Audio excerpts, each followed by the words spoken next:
So the previous video I left off part G.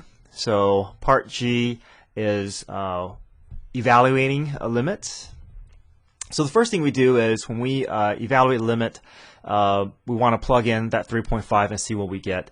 But anytime we see kind of a messy expression with limits, especially on FRQs, you're kind of expecting this to be a potential L'Hopital's rule.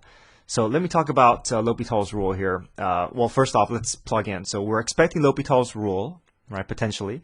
So what we want to do is we want to evaluate the limit separately, okay, especially for on the AP exam, and there might be picky about how you're presenting it.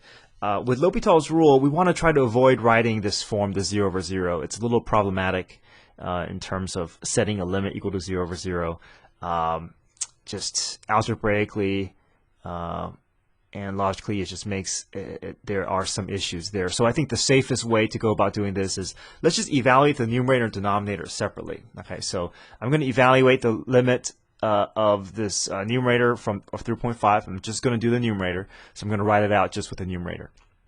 So when I plug in 3.5, I get f of 3.5 plus cosine of 3.5 pi over 3.5. 3.5 cancels out, leaves me with cosine pi. So f of 3.5, we look at the graph here, that's going to be 1. So we get 1. Cosine of pi is negative 1, so 1 minus 1 is 0.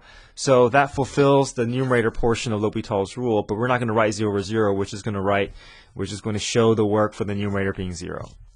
All right, and then the denominator, we're also going to approach the same way. We're going to do a limit of the denominator as x approaches 3.5. So we're going to write it out.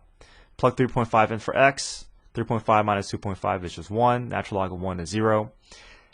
So we see this 0 over 0, but we're not going to write it out. Okay, we're just going to show the work for it, and then we're going to immediately just say by L'Hopital's rule. Okay, so by L'Hopital's rule, we're going to go ahead and evaluate the derivatives of the numerator and denominator.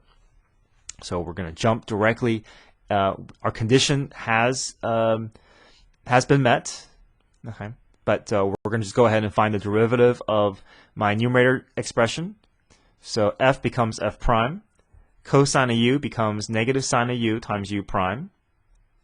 And then the denominator is natural log of u. So natural log of u turns into u prime over u. So the derivative of the parentheses is just 1 minus 0 over the denominator. And once I have my numerator and denominator in derivative form, now I'm going to plug in 3.5 into the reduced expression. So f prime of 3.5 is just going to be 1, the slope of the f graph at 3.5.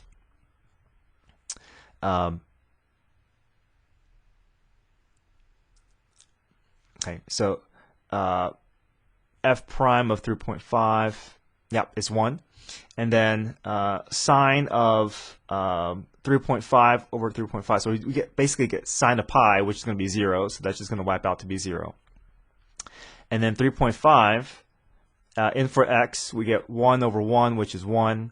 So we finally get 1 over 1.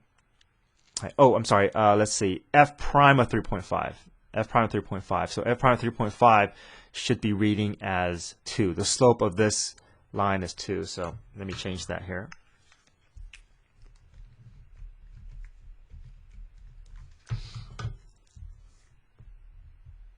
So we get 2 minus 0 over 1, 2 over 1, which is equal to 2.